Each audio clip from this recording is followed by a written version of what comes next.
오늘의 사연 시작하겠습니다. 제 아내 친동생은 아니지만 아내와 거의 친언니 친동생처럼 지내던 처제가 한 명 있었습니다. 이 처제가 취직하면서 서울로 올라가 버렸기 때문에 저는 사실 결혼 전에는 자주 만나본 적은 없어요. 결혼식 때 왔었고 그날 저한테 인사도 했다고 하는데 그때는 저는 저대로 정신이 없는 상황이니 잘 기억이 나지는 않았지요. 그러니 처음 만난 건 그보다 훨씬 더 전일이지만 제가 기억을 못했으니 첫 만남은 아니라고 치고 5년 전 그날로 거슬러 올라가면 그녀를 처음 본 그날의 기억이 아직도 생생합니다. 말한 대로 저는 처제를 기억도 못하던 상황이었고 결혼 생활 내내 아내 또한 저한테 처제에 대해 이야기를 꺼낸 적이 거의 없습니다. 개인적으로 연락을 주고받았을지라도 친한 동생한테 연락하는 건데 저한테 딱히 허락을 받고 해야 하는 건 아니잖아요? 거기에 아내는 워낙에 동네에서 모르는 사람이 없을 정도로 마당발이고 친하게 지내는 동생들이 많았기 때문에 제가 직접 만나보거나 기억에 남을 만큼 강렬한 사건이 아닌 이상 그 많은 아내의 지인들을 제가 하나하나 전부 다 기억할 방법은 따로 없었습니다. 가끔은 아내가 전에 한번 봤다고 하면서 제가 자기 지인들 잘 기억 못하는 걸 가지고 서운함을 가질 때도 있는데 솔직히 저 같은 경험 해보신 분들 많을 거예요. 자주 만나거나 같이 술이라도 한 잔 마셨다 하면 정말 기억이라도 할 텐데 지나가다가 마트에서 오랜만이라고 인사 나누고 누구라고 소개받은 사람까지 제가 다 기억을 할 수가 없으니까요. 그런데 아내는 기가 막히게도 언제 어디서 마주쳐서 언제 저한테 소개를 시켜줬는지까지 다 기억하는 겁니다. 그게 여자랑 남자랑 다른 부분이 아닌가 생각해요. 아무튼 다시 본론으로 돌아가서 처제라는 여자는 저 또한 존재 자체도 모른 채 지냈고 어디 가까운 데서 마주치는 적도 없었기 때문에 아내가 저한테도 따로 소개해 준 적이 없던 여자입니다. 그러다 5년 전 어느 날 갑자기 처제라는 사람이 아내에게 연락해서 만나자고 연락을 해온 겁니다. 마침 그날은 제가 아내와 오랜만에 분위기 좀 잡으러 밖에 나와 있는 상황이었고 아내도 제 기분을 생각해서 지금 조금은 곤란하다는 식으로 대답을 했고요. 연락이 끝난 뒤에 누구냐고 물어보니 아내가 아무것도 아니라는데 얼굴 표정을 보니까 무척이나 신경이 쓰이는 것 같더라고요. 도통 데이트에 집중도 못하고 안절부절하는 게 아무래도 전화 온 사람한테 받은 연락이 조금 긴박한 사정이 있지 않을까 생각했습니다. 그래서 아내한테 무슨 일이냐고 말해보라고 물어봤어요. 아내는 예전에 정말 친자매처럼 지내던 동생이 하나 있는데 서울 올라간 뒤로 잘 지내고 있는 줄 알았는데 애가 울면서 지금 고향 내려왔다고 전화가 왔다며 저를 지금 좀 만나고 싶다는데 어떻게 해야 할지 모르겠다고 대답을 하더라고요. 아내 역시 연락 하나 없이 고향에 내려와 연락을 해온 처제의 소식에 적잖이 당황한 상황이었고 목소리가 좋지 않았으니 걱정이 되었던 겁니다. 아내한테 그렇게 신경 쓰이면 그 동생한테 가보라고 등을 떠밀어줬어요. 괜히 나 때문에 주변 사람 못 챙기지 말고 다녀오라고요. 아내가 저한테 참 고마워하더라고요. 아내만 처제한테 보내놓고 저는 집으로 가려고 했는데 아내가 혹시 별것도 아닌 일일 수도 있지 않느냐면서 저보고 같이 가자고 하는 겁니다. 원래부터 이 동생이 실없는 장난을 많이 치고는 했다고 지금은 좀 심각해 보이기는 하지만 오랜만에 놀러와서 자기한테 장난치는 걸 수도 있으니 같이 가자고 하더라고요. 그래서 아내를 따라 처제가 기다린다는 술집으로 향했습니다. 아내를 보자마자 저 멀리서 달려와 아내 품에 안기던 처제. 아내는 저한테 처제 우리 결혼식 때도 왔었는데 기억이 나냐고 물어보더라고요. 저는 당연히 기억이 안 난다고 했지요. 처제는 무슨 힘든 일이 있었는지 아내를 보자마자부터 눈물을 터뜨리더군요. 울고 있는 처제를 달래주고 일단 뭐 좀 먹으면서 이야기하자고 가게 안으로 들어갔습니다. 안주거리 이것저것 시켜가지고 기다리고 있는데 처제도 울 만큼 울었는지 코만 킁킁거리면서 울음을 집어삼키고 있었어요. 저는 정말 어색하더라고요. 별로 일면식이 있던 사람도 아니고 따지고 보면 그날 처음 본 거나 마찬가지인 사람이었으니까요. 중간에 가버리고 싶은 마음이 굴뚝 같았는데 또 저렇게 슬퍼하고 있는데 내 알 바 아니라고 하고 집으로 돌아가 버리면 너무 인정머리 없는 사람이 되는 게 아닌가 싶기도 하고 그리고 어차피 데이트하러 나온 상황이었는데 술자리로 바뀌게 되었으니 술이나 마시다 들어가면 되겠다 싶어서 꾹 참고 자리에 남았습니다. 아무튼 처제가 제정신을 차리는 것 같으니 아내도 옆에 붙어있는 제가 신경이 쓰였는지 그제서야 처제와 저에게 서로를 소개시켜 주더라고요. 처제는 이미 제가 아내와 결혼한 사이인 사실을 알고 있었고 저만 처제가 어떤 사람인지 소개를 받은 거나 마찬가지였습니다. 첫 만남부터 눈물만 찔찔 짜고 경우가 당황스러워서 못 봤는데 아내의 소개를 받으며 처제를 조금씩 살펴봤는데 정말 예쁘더라고요. 길다란 웨이브 머릿결에 키는 160보다 조금 더 큰 것 같아 보였습니다. 그때가 늦여름이었는데 여름에 어디 안 나가고 집안에만 있었는지 피부는 그을린 곳 하나 없이 새하얗게 돼 있었어요. 급하게 내려온 것 치고는 옷도 검정색 블라우스를 입고 전체적인 건 베이지색으로 통일한 복장으로 차려입고 나온 것 같았습니다. 그 중에서도 발가락이 보이는 구두를 신고 있었는데 키가 160 정도인데도 팔다리가 시원하게 쭉쭉 뻗은 처제의 모습을 설명할 수 있는 길다란 발가락과 성의 없게 하나만 새빨갛게 칠한 발톱이 자꾸 눈에 들어오더군요. 처제가 저한테 다시 정식으로 인사할 때 저는 처제의 머리끝부터 발끝까지 훑는데 단 2초도 걸리지 않은 것 같았습니다. 처제라고 해서 아내와 나이 차이가 많이 날 거라고 생각했는데 학교 1년 선후배 사이였으니 아내와는 1살, 저와는 3살 차이밖에 나지 않는다는 걸 알게 되었습니다. 동안의 외모 때문인지 아니면 세련된 스타일 때문인지 나이보다 한참 어리게 보았기에 그녀의 나이를 알고 깜짝 놀랐습니다. 울음을 완전히 그친 처제가 저를 조금 어려워하면서 모처럼 부부끼리 데이트 나왔는데 자기가 방해한 거 아니냐면서 어려워하길래 제가 너스레를 떨면서 이렇게 이쁜 동생이 있는 줄 알았으면 진작에 좀 알고 지낼걸. 이제 와서 알게 된 게 너무 아쉽다면서 분위기를 풀어줬습니다. 원체도 아내 앞에서 실없는 농담을 자주 하던 저였기에 처제의 미모를 칭찬하는 저의 말이 아내에게는 평소에 하던 똑같은 농담처럼 들렸던 것 같습니다. 오히려 긴장해 있는 처제를 안심시켜주는 저의 멘트에 아내가 저한테 따지고 보면 완전 남이나 다름없는데 이렇게까지 배려해줘서 고맙다는 말을 해줬을 정도니까요. 뭐 아무튼 이런저런 이야기 나누다 식사가 나오게 되었고 식사를 시작하면서 자연스럽게 술 한두 잔씩 나누게 되었습니다. 그런데 처제가 무슨 일인지 술잔이 비는 걸 보기가 무섭게 술을 혼자서 계속해서 따라 마시더라고요.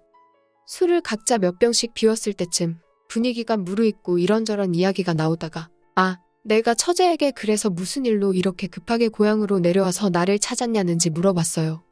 그랬더니 여태 씩씩한 모습 보이던 처제가 다시 눈물을 보이며 자기 이야기를 하더군요. 남편이 바람을 피우다가 자기한테 걸렸는데 오히려 당당하게 이혼할 거면 이혼하라고 나온다는 겁니다.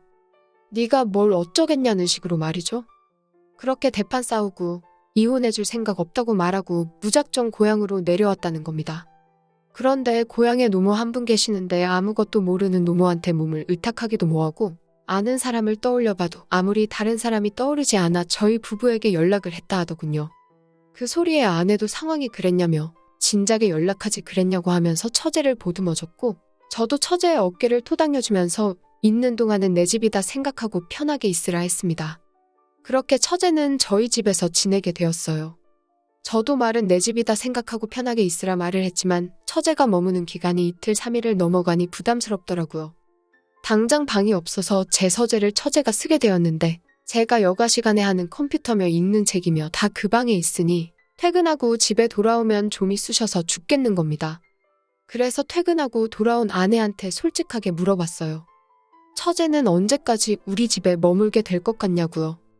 그런데 아내 입장에서도 우리한테 기대라고 먼저 말을 꺼냈는데 일주일도 안 됐는데 이제 나가라고 하는 것도 안 좋은 것 같고 처제가 남편하고 싸워서 급하게 집을 나오면서 가지고 있는 것도 없고 그런 것 같아. 어디 머물려면 돈도 없는 것 같은데 어디 애쫓을 수는 없지 않냐고 조금만 더 기다려달랍니다. 하루는 제가 낮에 커피를 하도 많이 마셔서 그런지 자려고 누웠는데 눈이 말똥말똥 하더라고요.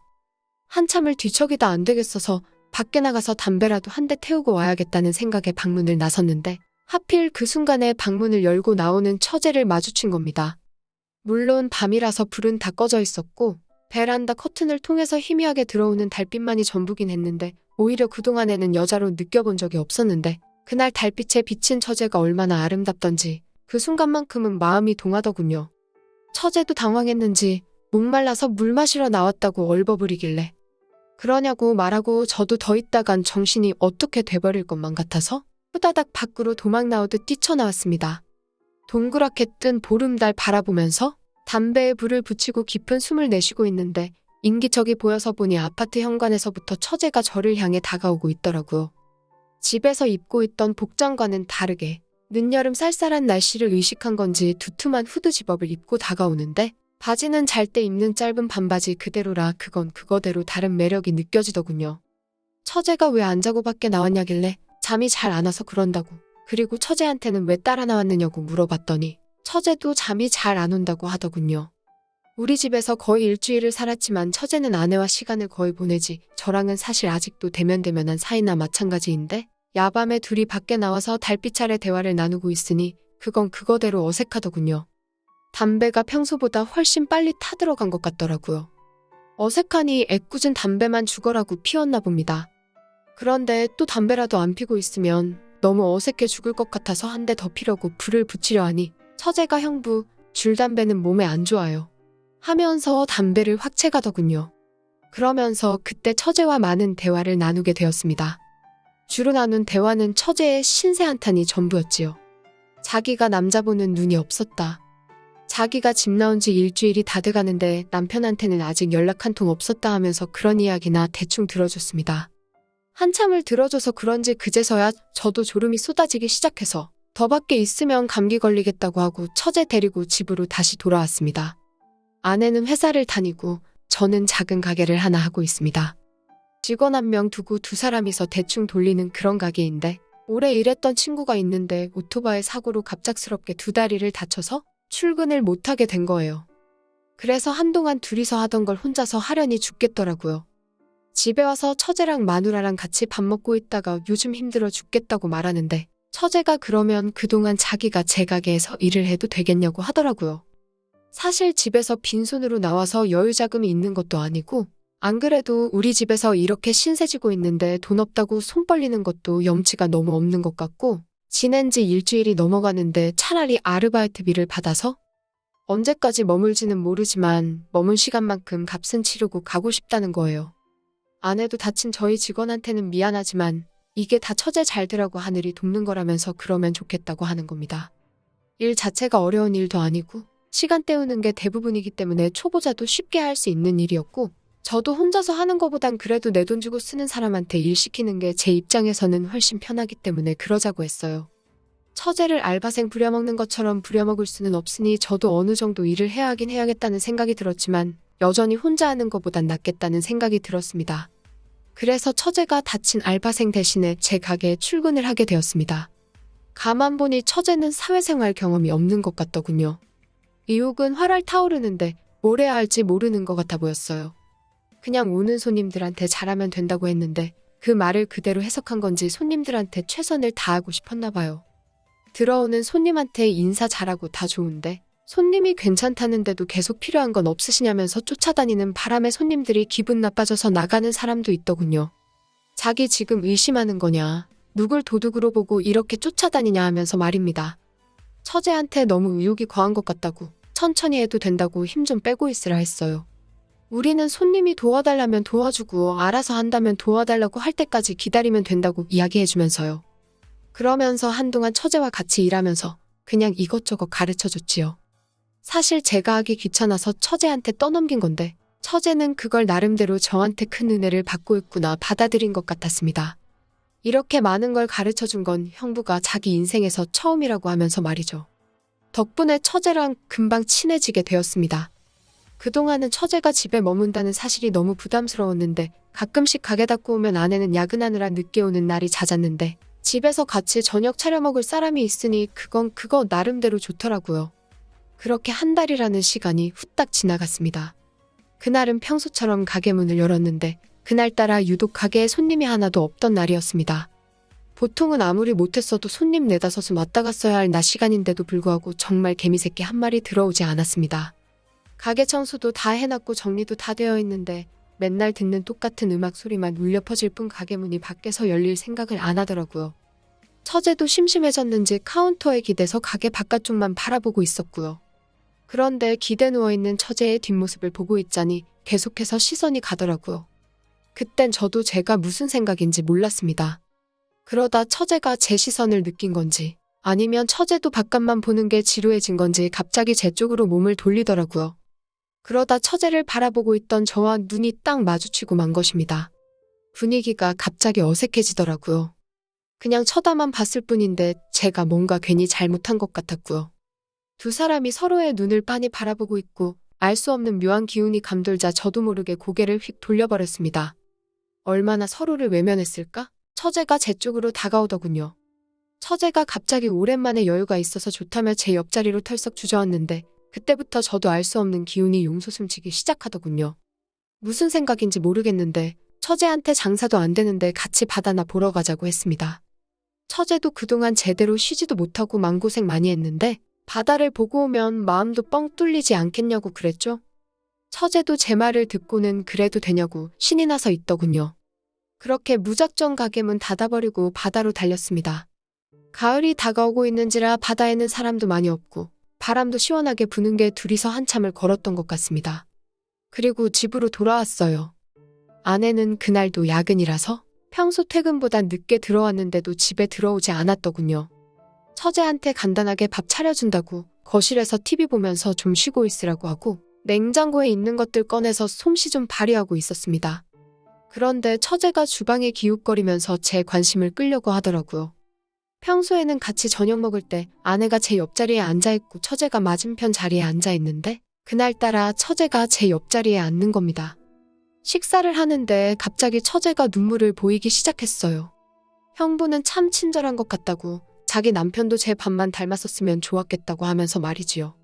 시간 잘 보내놓고 왜 저러나 싶은데 또 옆에서 밥 먹다 말고 울고 있는 처제를 보니 많이 난감하더군요. 처제를 달래주고 있는데 처제가 잠깐 울고 싶다면서 저한테 와락 안기는 겁니다. 그렇게 한참을 처제와 붙어있다가 불가항력에 이끌려서 그날 아내를 배신해버리고 말았습니다. 그리고 그날부터 처제가 조금씩 달라지기 시작했어요. 처제는 아내가 집에 있을 때도 한눈을 팔고 있을 때면 다가와 제 마음을 확인하려 드는 것 같았습니다. 그날 일을 실수라고 말하기엔 처제가 제정신이 아닌 것 같아 어떤 상황이 벌어질지 몰라 처제가 원하는 대로 따라줄 수밖에 없었지요. 그렇게 처제와는 저희 집에서 한 달을 더 지냈습니다. 처제에게 2달째의 월급을 준 다음 날 아침에 일어났는데 방 안에서 인기척이 들리지 않아 아내랑 같이 처제가 지내던 방으로 들어갔더니 편지가 하나 적혀 있었습니다. 아내와 같이 편지를 읽는데 솔직히 편지에 무슨 내용이 써 있을지 몰라서 적잖이 당황했습니다. 다행히 편지에는 별다른 내용이 써 있지는 않았어요. 처제는 그동안 저희 집에서 신세를 지면서 마음 정리도 많이 되었고 이제 머릿속이 개운해졌다. 우리 부부를 보면서 힘을 많이 얻었고 이 은혜는 평생을 두고 갖고 싶다는 편지와 함께 처제는 그렇게 다시 혼자서 서울로 올라갔더라고요. 비어있는 방안을 보니 제 마음도 싱숭생숭해졌습니다. 처제와 그런 사이가 된 후 한 달 정도의 시간을 보냈는데 곤란했던 적이 하루 이틀이 아니었지만 그 짧은 시간 동안 처제와 정이 많이 들었던 것 같네요. 그렇게 저는 혼자 가게에 출근했는데 서울로 올라갔을 줄 알았던 처제가 가게 문을 열고 들어오더군요. 저한테는 큰 잘못을 한 것 같다며 사과를 하는 겁니다. 언니와 그렇게 사이가 좋은 저도 자기랑 그런 일이 있었다는 사실에 대해서 죄책감도 가졌지만 한편으로는 자기 남편이 이해가 되었다고 하면서 말입니다. 서울로 돌아가서도 저한테 개인적으로 연락을 하고 싶다고 하는 거지요. 가게에 들른 건 저한테만큼은 따로 작별 인사를 하고 싶어서 들른 거라고 합니다. 제 아내한테 몹쓸 짓을 한 것 같아 인사도 못하고 떠나긴 했지만 제 덕분에 자기가 다시 태어난 것 같다고 하면서 저한테는 몇 번이고 고맙고 잊지 못할 거라는 말과 함께 가게 창고에서 그렇게 둘만의 작별 인사를 마치고 처제를 떠나보냈습니다. 그리고 그렇게 3개월이 지난 지난주 처제한테서 연락이 왔습니다. 남편하고는 좋게 헤어졌고 저한테 짧은 시간 동안 배운 걸 기반으로 자기도 서울에서 혼자 스스로 살아가 볼 계획을 가지고 있다고 하네요. 힘이 들 때면 기차 타고 빨리 여기로 내려와서 저를 만나고 싶은 마음을 참느라 너무 힘들다고 하더라고요. 자기가 완전히 준비가 되었을 때 저를 다시 만나러 온다고 합니다. 처제의 그런 마음이 고맙기는 하지만 처제가 완전히 준비가 되었다는 그 말이 저한테는 무섭게 들려올 때도 있습니다. 제가 순간적인 충동을 자제하지 못해 실수한 일이지만 그 일로 하여금 처제에게 기운을 준 것 같아 좋은 게 좋은 거라는 생각을 하려고 합니다. 처제가 이제 아픔을 딛고 일어나 행복하게 잘 지냈으면 하는 바람입니다. 또 찾아주셔서 감사합니다. 매일 새롭고 흥미로운 사연으로 찾아뵙겠습니다. 구독과 좋아요 잊지 마시고 다음 사연으로 다시 찾아뵙겠습니다. 감사합니다.